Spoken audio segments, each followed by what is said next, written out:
país, la creación de 500.000 de puestos de trabajo y la llegada masiva de turistas durante el evento, hay que añadir algo más: la difusión de la marca Sudáfrica a escala internacional, un valor intangible que puede seguir aportándole beneficios durante los próximos años. El caso de la candidatura ibérica no es comparable con el de Sudáfrica. Ellos partieron casi de cero y por eso necesitaron muchas inversiones. En cambio, España y Portugal ya tienen estadios y una red de transportes muy capaces de albergar un mundial. Solo hay que renovar algunos y construir 5 nuevos. Para ello se necesitarían unos 1.500 millones de euros y habría que destinar 500 millones más a gastos de organización. Los responsables de la candidatura han calculado que la repercusión del Mundial en nuestra economía equivale a engordar un 3% el Producto Interior Bruto. Así pasó en Alemania en 2006.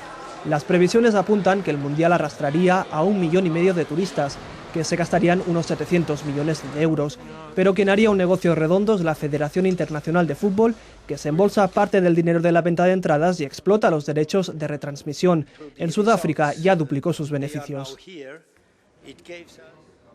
¿Nos habrá faltado algo para no conseguir ese mundial? Quizá no estábamos lo suficientemente convencidos.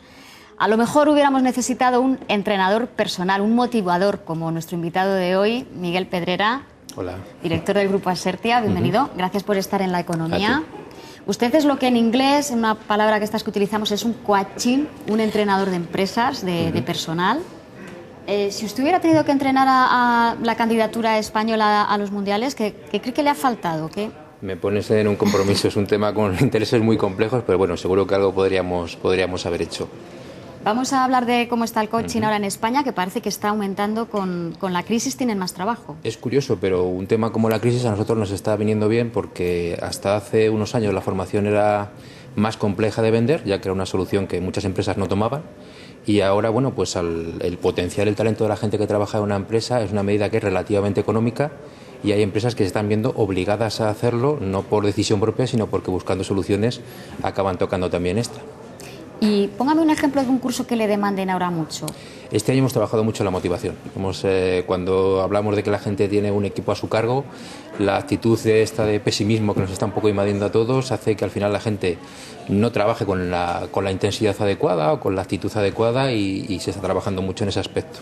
Se ha despedido a las plantillas, la situación económica es compleja y ahora mismo muchos directivos, muchos mandos intermedios lo que necesitan es que esa gente siga empuje con fuerza, pese a que no tengan la situación más cómoda o precisamente porque la situación no es cómoda. Decía, ahora se ha despedido a mucha gente. Yo no sé si también dan ustedes clases, entre comillas, de cómo afrontar este problema cuando uno tiene que despedir a una persona. Trabajamos todos los aspectos de la comunicación y una de las situaciones que trabajamos es una tan compleja como el hecho de afrontar un despido, que así de forma muy breve lo que recomendamos es que sea lo más directo, lo más franco y lo más corto posible, porque cualquier otra solución es un desastre.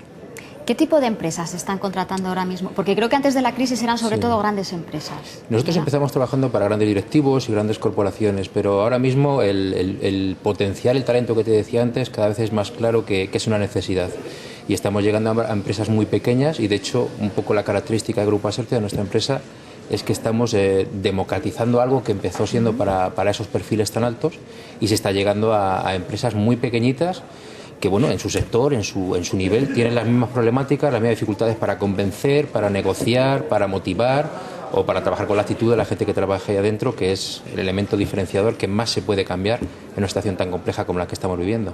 Ahora mismo se habla mucho de que las empresas tienen que exportar porque la demanda interna no tira y que tenemos que buscar el negocio fuera. Entonces, bueno, pues hay empresas que estarán, supongo, invirtiendo mucho en idiomas, ¿cómo se le entrena a un vendedor que está acostumbrado al mercado chiquitito, a España, a sus clientes, a que tiene que salir ahí fuera a comerse el mundo?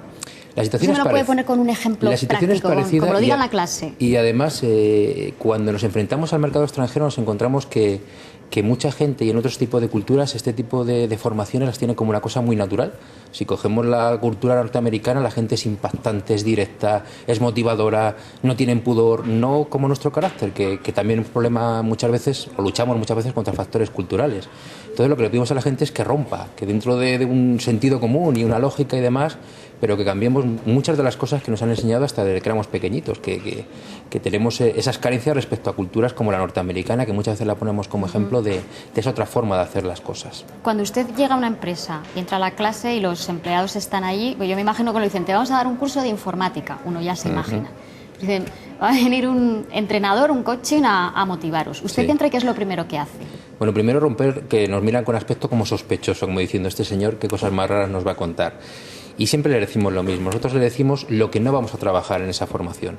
Un trabajador siempre tiene dos aspectos, uno técnico, ¿de acuerdo? Lo que tiene que memorizar y repetir, como es un programa informático, que ponías tú como ejemplo, y luego cuando una persona tiene todas esas capacidades para trabajar, que ahora mismo se le presuponen, porque con la competencia que hay tan dura para un trabajo, todo el mundo sabe inglés, informática y demás, lo que queda, o lo que acaba diferenciando a un profesional de otro con la misma base, es su propia actitud. Si coge un teléfono y sabe resolver un problema, si cuando habla con un proveedor resulta una conversación cómoda y agradable, o si por el contrario pues pone de uñas a la persona que está al otro lado de esa conversación. Y ese es precisamente los aspectos que nosotros trabajamos en las formaciones. Lo que curiosamente se acaba dejando a la improvisación. Nadie te enseña, en ningún curso te enseñan cómo tener una bronca, cómo discutir, cómo convencer. Es decir, reglas para ser convincente. No hay un manual que te detalle técnicamente cómo hacerlo, pero sin embargo hay gente que lo hace muy bien y hay gente que lo hace francamente mal. Eso no se puede aprender con una metodología, pero sí entrenar, que es la palabra que a mí más me gusta, porque coaching es una palabra inglesa que ahora se ha metido un batiburrillo de muchas cosas, suena muy raro y como muy extraño, y la palabra nuestra es muy adecuada, entrenamiento. Es decir, no puedes aprender a convencer, pero sí puedes entrenarte para hacerlo, por ejemplo, por ponerte una parte de nuestro trabajo. Y ahí está habiendo, también me comentaba, mucho intrusismo, gente que en realidad no se ha dedicado profesionalmente a esto y que como ahora hay demanda, pues dice, yo hago esto. Sí, al final nuestro trabajo acaba siendo una situación ambigua respecto a qué acabamos haciendo en la formación y muchas personas han acabado diciendo que son entrenadores personales y en realidad lo que hacen es ciertos asesoramientos y demás, y bueno, pues tenemos que luchar un poco contra esa especie de mala imagen que están dando al trabajo del entrenamiento, que es de una forma seria y profesional.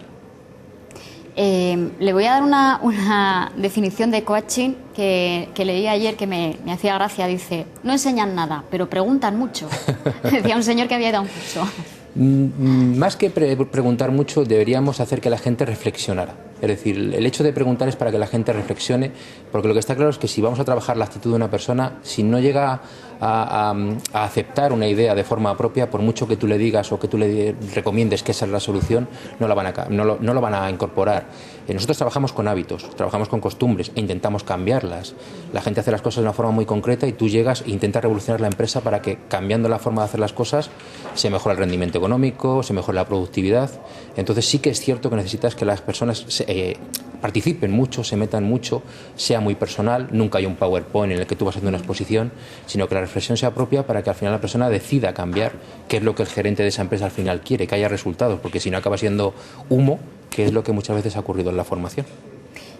Yo no sé si se puede hacer este entrenamiento también para países o para los gobiernos, que ahora mismo se tienen que vender fuera. Veíamos ahora al presidente del gobierno en una entrevista con una periodista muy importante. ¿Qué consejos le daría a los políticos que nos tienen que vender fuera? El problema es que somos españoles, es un problema de nuestra propia idiosincrasia.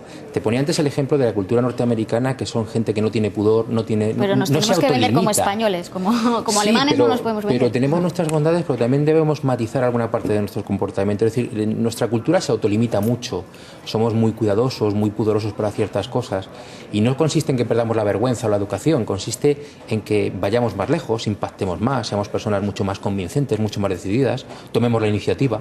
Si tú ves a dos políticos, no quiero decir un país u otro concreto, pero si tú ves a dos políticos de diferentes culturas, hay culturas que son rápidamente dominantes, se echan encima de las situaciones y afrontan sin ningún tipo de cortapisa lo que haya que hacer.